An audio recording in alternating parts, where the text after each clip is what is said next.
Bonjour, bienvenue sur la chaîne Je vous partage. Je suis Sandrine. D'abord, j'aimerais remercier vraiment toutes les personnes qui ont regardé la vidéo que j'ai postée hier, même si c'est 20 personnes, mais déjà si ça a intéressé 20 personnes de regarder ce que j'avais à dire, c'est déjà super. Donc merci à vous, c'est super encourageant. Donc du coup je me suis dit, allez hop, on en refait une aujourd'hui. Pas sûr que j'en fasse une journalièrement, mais en tout cas aujourd'hui j'avais envie d'en faire une deuxième. Je vais juste rappeler le principe pour les gens qui voient cette vidéo pour la première fois. J'avais envie de partager mes expériences de ces 20 dernières années, autant en développement personnel qu'en spiritualité, en philosophie, bref, ce que j'ai compris un petit peu de mes expériences de vie. Je pratique la kinésiologie, donc j'ai aidé quelques personnes aussi dans leurs propres expériences. Et puis ça fait un moment que je reçois l'appel de partager. Donc voilà, j'ai pris ma caméra et je fais mes petites vidéos et ça se passe comme ça. Et si ça peut aider des personnes, alors c'est super. Donc, je fais un tirage avec l'oracle de la triade, juste pour tirer une carte qui va m'inspirer un sujet de conversation. C'est pas un tirage énergétique ou de la voyance ou quoi que ce soit. C'est vraiment juste pour m'inspirer un sujet de conversation que je pourrais ramener à ma propre expérience et peut-être vous partager ce que j'en ai tiré de concluant, ou en quoi ça m'a fait avancer, ou qu'est-ce que, en quoi j'ai pu évoluer grâce à cette expérience. Ah voilà, je bats les cartes et je tire la carte.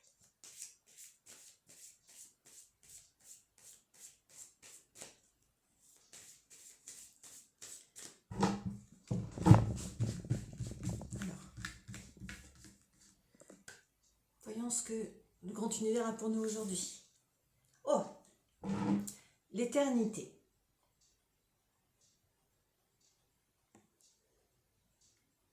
L'éternité. Donc ça, c'est un vaste sujet. Alors, je prends juste quelques secondes pour infuser un peu là ce qui peut me venir, parce que je pourrais parler de mille choses quand on parle d'éternité.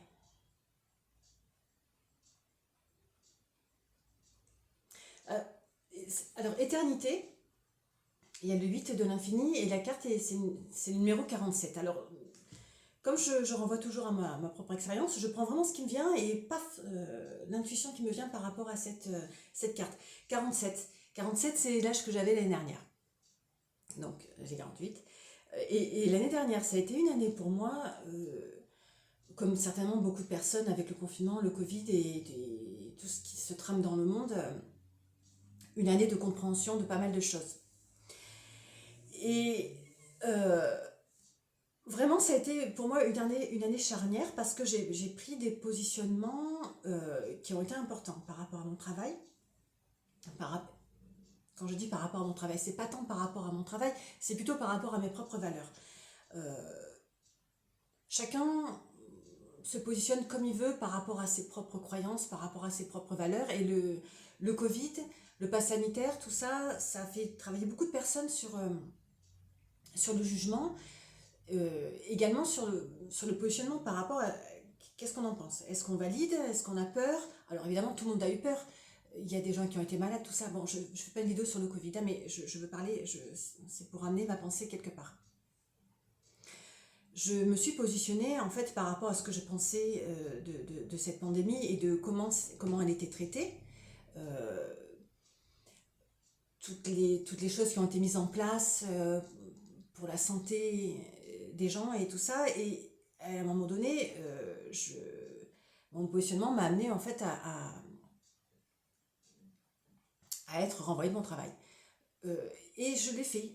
Enfin, je veux dire, je suis allée jusqu'au bout de mon propre positionnement, simplement parce que si j'adhère pas à quelque chose, je peux pas faire semblant, je peux pas aller contre la nature de mon intuition. Je l'ai fait trop de fois et je me suis toujours pris des murs. Donc, cette fois-ci, je me suis dit, je vais pas faire quelque chose qui me paraît aller contre mes propres convictions et au-delà de mes convictions, une intuition vraiment de quelque chose une chose à laquelle mon cœur n'adhère absolument pas. Et je critique pas les gens qui se sont fait vacciner, je critique pas les gens qui pensent différemment, parce que on a tous fait on a tous emprunté un chemin et on est tous arrivés au même endroit, on a tous vécu la pandémie, on a tous vécu des décisions à prendre et chacun a pris la décision qu'il était capable de prendre par rapport à ses propres compréhensions, par rapport à ses propres peurs et tout ça. Donc en fait, quelque part, c'est parfait. Tout le monde a fait ce qu'il avait à faire. Moi, j'ai fait ce que j'avais à faire. Tout ça pour dire quoi? Quel rapport avec l'éternité? La notion d'éternité, pour moi, j'ai envie, en fait, quand je parle d'éternité et quand je fais le rapport avec le positionnement, ce dont j'ai envie de parler globalement, c'est les décisions que l'on prend euh, sur le long terme. J'ai cette conviction, et elle est propre, qu'on vit un cycle de réincarnation. Voilà, pour ceux qui adhèrent à ça, et pour ceux qui croient au karma, pour ceux qui croient que, en fait, le karma, c'est pas quelque chose que l'on paye. Le karma, pour moi, en tout cas, c'est revenir et revisiter une situation qu'on avait peut-être mal vécue ou peut-être on avait pris des décisions qui n'ont pas été bonnes pour nous, pour les autres. On va venir le revivre de la même manière, de manière peut-être différente, mais l'énergie restera la même jusqu'à ce qu'on ait compris ce qui avait cloché et peut-être que du coup on le résout et ça n'a pas à se reproduire. Bon, enfin là je vais vite dans l'explication de la chose, mais c'est comme ça que j'envisage le karma. Et donc les cycles de réincarnation, c'est pour venir à chaque fois retravailler quelque chose, autant relationnel que personnel, que tout ce que vous voulez. La notion d'éternité, pour moi du coup ça va englober en fait toutes les étapes de nos incarnations en fait. Et aussi bien du coup les passés que notre incarnation présente, que celles qui vont venir. Dans ma jeunesse, en fait, quand j'ai été en contact avec la notion d'incarnation, de réincarnation, à la base, mais vraiment c'est quelque chose qui m'a fait flipper, mais atrocement, parce que je voyais que le côté négatif de la chose. Je me disais, on a fait quelque chose de mal, on va revenir, on va se le prendre en pleine figure, si on a tué quelqu'un, quelqu'un va venir nous tuer, enfin, j'avais pas la notion spirituelle de la chose, j'avais plus la notion de... pas ésotérique, mais bon, c'est pas quelque chose à la base qui me rassurait, la notion de réincarnation et de karma. Et puis plus j'ai avancé dans mes recherches, dans mes compréhensions, dans mes lectures et tout, plus en fait je me suis rendu compte par rapport à ma propre vie qu'il y avait plein de choses qui fonctionnaient pas dans ma vie là, et j'avais beau résoudre ce qui était en rapport avec ces dysfonctionnements, ça continuait à clocher. Alors évidemment, j'arrivais à résoudre un petit peu le truc, mais ça se reproduisait. Et en faisant des recherches, en faisant un travail, en faisant plein de choses de l'ordre des vies antérieures, ça peut se faire en kinésiologie, dans la mémoire cellulaire, et on peut revenir aussi sur des vies antérieures, ou la mémoire utérine, ou des choses comme ça. Ou des fois par tirage aussi, par tirage de tarot, enfin bref, il y a plein de méthodes pour travailler sur les vies antérieures. Et en tout cas, essentiellement par l'intuition que l'on a, que ce soit par nos rêves, que ce soit par nos images, que ce soit par les messages que l'on reçoit. Parce que si on part du principe que notre âme est éternelle, dans cette incarnation de Sandrine, j'ai des mémoires de mes incarnations passées. Et je plante des graines pour mes incarnations futures. Donc c'est une ligne de temps qui est infinie en fait. Et je peux me connecter à cette ligne de temps passée. Le truc c'est que souvent le mental il dit mais n'importe quoi, tu as cette intuition, mais n'importe quoi, tu l'as imaginé, tu l'as rêvé, tu as vu un film, ça ressemble au film que tu as vu, alors tu imagines que ça t'est arrivé. Mais bon, après chacun voit ça comme il veut. Moi je sais que j'ai reçu ces dernières années énormément d'informations sur mes vies passées. Et ça m'a vraiment aidé en fait à comprendre ma vie présente et à comprendre beaucoup de schémas qui me bloquaient, de fonctionnements qui me bloquaient, et de relations aussi que j'ai eues avec certaines personnes qui étaient des relations extraordinaires, et puis d'un coup c'est parti complètement en saucisse. Je n'ai pas trouvé de mots plus sympas. Enfin, ça a mal tourné, je dirais. Et de se demander, mais comment c'est possible qu'avec une personne avec qui je m'entendais si bien, d'un coup ça se passe si mal? Mais je me rendais compte aussi qu'on avait réglé quelque chose. C'était clair, on avait réglé quelque chose. Et la personne, elle avait la même intuition par rapport à moi. C'est-à-dire quand on se voit, on se reconnaît, ou d'un coup, il y a une reconnexion. Pour moi, quand il y a une reconnexion avec quelqu'un qu'on n'a jamais vu et qu'on ne connaît pas, ce sont des retrouvailles d'âme.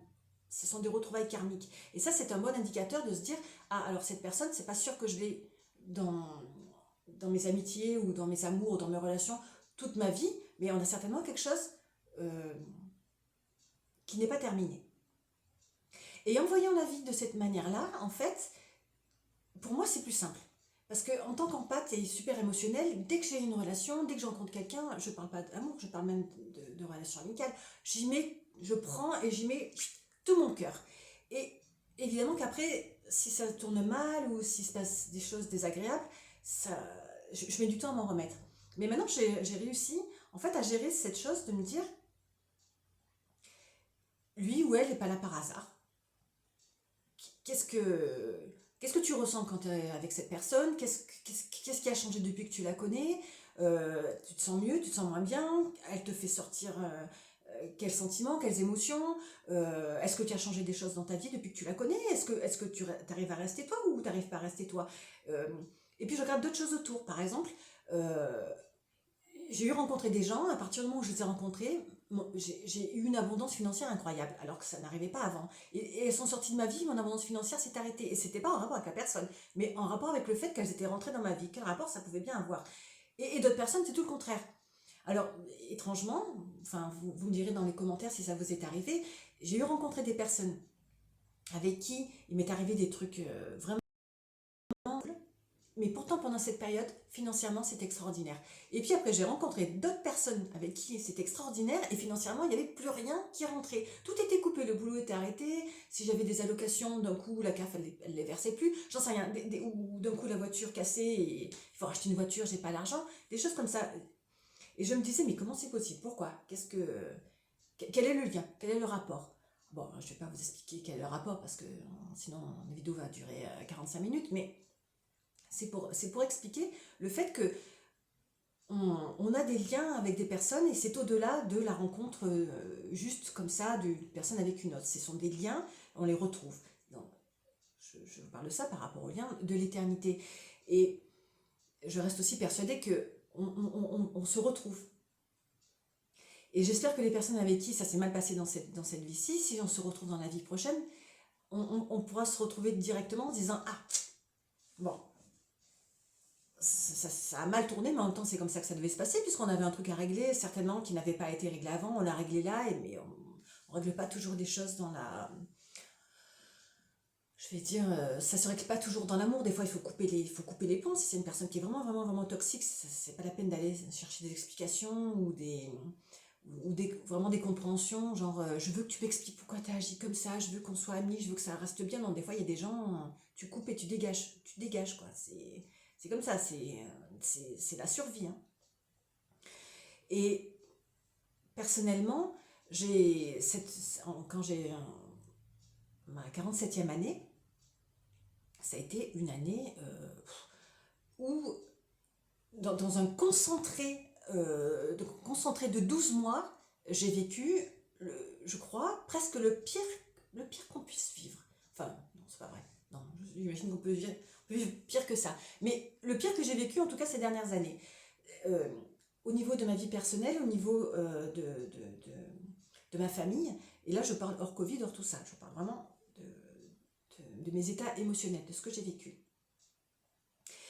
Et j'ai réussi en fait à, à compartimenter tout ce qui m'arrivait pour bien le vivre. Quand c'était l'histoire d'une relation qui s'est extrêmement mal terminée, avec quelqu'un avec qui j'étais vraiment fusionnelle, j'ai regardé ma responsabilité dans le fait d'avoir fusionné avec une personne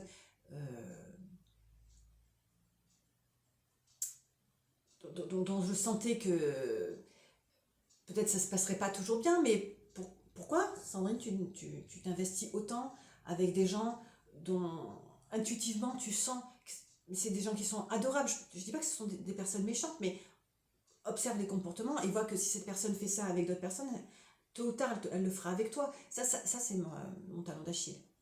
Je crois toujours que les gens sont meilleurs que ce qu'ils sont ou qu'ils arriveront toujours à dépasser quelque chose euh, parce qu'ils vous aiment.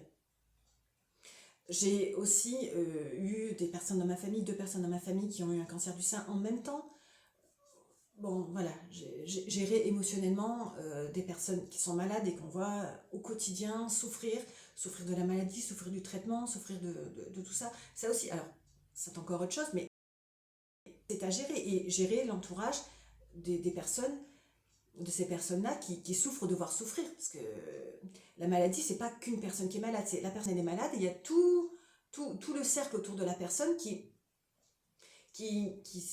soutient et qui supporte, dans le sens de soutenir, hein, mais de supporter, de voir quelqu'un souffrir, de supporter de voir quelqu'un qui ne sait pas s'il va guérir, qui ne sait pas s'il va vivre encore longtemps, enfin voilà, tout ce que la maladie peut apporter et qui fait vraiment cogiter, qui fait vraiment ressortir les peurs. Et bon, Covid, positionnement par rapport au Covid, positionnement par rapport au vaccin, positionnement par rapport au travail. J'en reviens avec ma notion d'éternité. Je sors un peu du fil de cette carte, mais peu importe. Moi, le but de ma chaîne, c'est de vous partager mes compréhensions et mes expériences. Mais quand j'ai vu cette carte et que j'ai eu envie de parler de ce qui m'était arrivé donc, quand j'avais 47 ans, c'était pour dire que il y a des, je l'ai déjà dit hier, je parlais des moments difficiles qui sont des leviers d'évolution.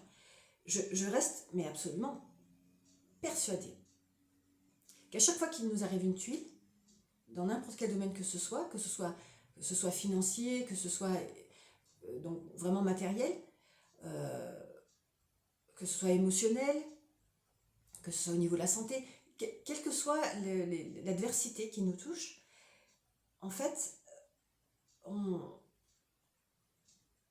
il suffit d'une seconde pour se dire comment je vais vivre ça, comment je décide de vivre ça. Est-ce que ça va m'abattre ou est-ce que ça va me faire grandir? Et ça, c'est pas le mental qui va réfléchir comme ça, c'est le cœur. Parce que tous en nous cette force de dépasser les situations, quelles qu'elles soient. Ne serait-ce que, alors par exemple, si c'est financier, évidemment, se dire je vais dépasser. Mais comment je vais dépasser? Si j'ai pas d'argent, je vais pas d'un coup me lever un matin et il va pas y avoir 200 000 € sur mon lit.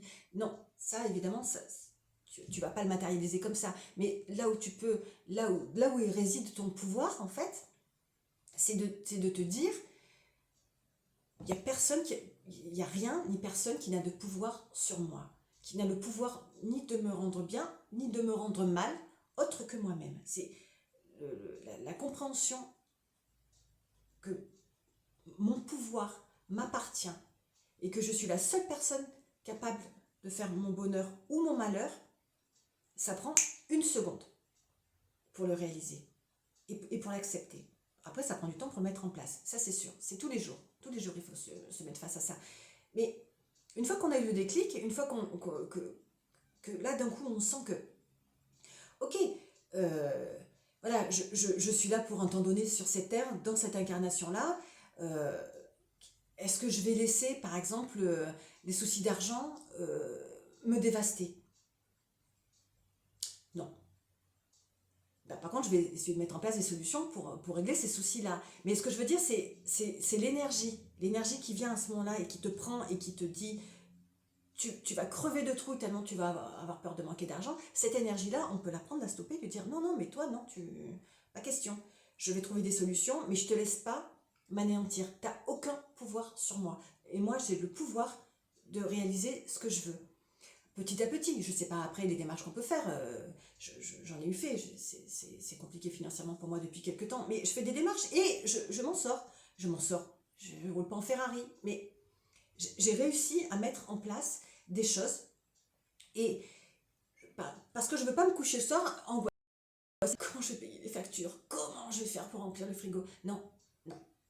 Je vais trouver une solution. Je vais remplir le frigo et je vais payer mes factures. Ça, c'est mon pouvoir. C'est mon pouvoir de réalisation, c'est mon pouvoir créateur. Je l'ai, il m'appartient, personne qui peut me l'enlever. Voilà. Et aucun pouvoir extérieur n'a de pouvoir sur nous tant qu'on est maître de cette comment je vais dire de cette réalisation que c'est ta vie, c'est ton karma, c'est toi qui le gères. Et ce sera pareil dans les vies suivantes. Je veux dire, je suis persuadée que ce que l'on intègre vraiment au niveau de notre conscience, profondément au niveau de la conscience, et qui descend vraiment au niveau du cœur, c'est compris. Je sais ce que je veux et je sais ce que je ne veux pas. Je crois que le plus important pour moi, c'est de comprendre ce que je ne veux pas ce que je veux. Ce que je veux, je sais depuis toute petite, mais ce que je ne veux pas, ça a été le plus compliqué pour moi en fait, de le matérialiser, de me positionner par rapport à ça, parce que je prenais tout, moi. Je prends tout et après je ferai le tri. Mais non, maintenant, en fait, je prends, non, je trie avant de, c'est plus simple. Et il y a des énergies que je ne laisse plus rentrer. Et et je le dis devant l'Éternel, c'est terminé. Il y a des énergies que j'ai compris que je me trimballais, ou des systèmes de pensée que je me trimballais depuis des vies, des vies et des vies, je les ai arrêtés l'année dernière. Je les ai arrêtés à 47 ans. Et comment je le sais? Euh, parce que ce que j'ai vécu l'année dernière, je l'ai vécu pratiquement j'ai vécu ça il y a quelques années en arrière. C'est-à-dire qu'en 2015, les deux personnes qui ont eu le cancer l'année dernière ont eu un cancer le même aussi. Donc 6 ans après, c'est venu la même chose est venue se remettre dans nos vies. Et une belle relation que j'avais également s'est terminée en 2015. C'est-à-dire que c'était le même schéma qui est venu et qui est revenu. Voilà, pareil, c'est la roue du karma. Et là, il a fallu d'un coup le vivre en disant, mais c'est quoi ce truc-là? C'est la même chose qui revient, c'est avec les mêmes personnes, c'est le même truc. Non, bon, en 2015, j'avais des compréhensions. En 2021, j'en avais d'autres. J'avais évolué, j'avais compris plein de trucs. Et croyez-moi que ça ne s'est pas du tout passé pareil. C'est-à-dire, l'émotionnel, il était géré. Et ça paraît peut-être même un petit peu farfelu de dire ça, mais il y a un vrai bonheur. En tout cas, je le sens au niveau de mon âme. Il y a un vrai bonheur à vivre dans la paix des situations dramatiques. Et ça, c'est un bon reflet, c'est un bon miroir de t'en es où de ton évolution personnelle, t'en es où des compréhensions de ton âme, t'en es où de l'amour de toi-même en fait, hein, parce que n'importe comment, on en revient toujours à l'amour de soi. Si je m'aime, moi, profondément, j'ai aucune raison de me faire souffrir, ni par mes pensées, ni par mes actions, voilà, j'ai aucune raison de me faire souffrir. Mais ça, c'est une compréhension qui est difficile à intégrer parce qu'on aurait tendance à plutôt croire que le malheur vient de l'extérieur. On me fait souffrir, on me quitte, on me renvoie. Non, ok, ça c'est ce qui se passe d'un point de vue extérieur, mais elle est où ta responsabilité dans ce que tu vis? On a tous une responsabilité. Dans tout ce qu'on vit, on a une responsabilité. Et la responsabilité, ça n'est pas la culpabilité. D'accord? Être responsable de sa situation, être responsable de ce qui nous arrive n'induit pas de se sentir coupable s'il y a quelque chose qui s'est mal passé. Ça n'a pas de rapport. D'accord? Pour moi, la culpabilité, on est au niveau du mental, la responsabilité, on est au niveau du cœur. C'est pas du tout pareil. Et encore une fois, c'est la vision de Sandrine. Voilà. Donc, pour en terminer avec mon petit speech, quand sur cette carte, donc il y a la tour et enfin la colonne, et il y a le 8 de l'infini et l'éternité. Donc le 8 de l'infini, comme ça vient, voilà, ça vient me parler des cycles, ça vient me parler des choses qui viennent, qui reviennent, qui se repassent. Et moi j'ai envie de me définir là, c'est-à-dire au point d'intersection du 8, c'est-à-dire il peut bien se passer ce qui se passe quand ça revient à moi. Moi je suis centrée, moi je suis au milieu, je sais où je vais. Et je peux être dans le courant de ce qui se passe, et voilà, c'est le courant de la vie, et le courant de la vie éternel. Si je dois me réincarner encore 200 millions de fois, ben, Inch'Allah, hein, allons-y. Mais si je réussis à vivre, en tout cas cette incarnation, et tout ce qu'elle me propose comme difficulté, le mieux possible, c'est tout bénéf pour l'incarnation d'après. Et donc, à un certain niveau, c'est tout bénéf pour l'éternité. Voilà, C'est c'est ma petite interprétation du jour sur l'éternité. Je vais vous dire un grand merci d'avoir regardé la vidéo, un grand merci pour laisser des commentaires si vous avez envie de partager votre expérience. Je veux dire, c'est une chaîne qui va rester ouverte à la communication. Je vous partage, mais je vous propose de partager aussi, ça fait vraiment toujours plaisir. J'ai du temps hein, pour répondre, donc voilà. Je vous embrasse, je vous dis à bientôt les amis. Bonne journée.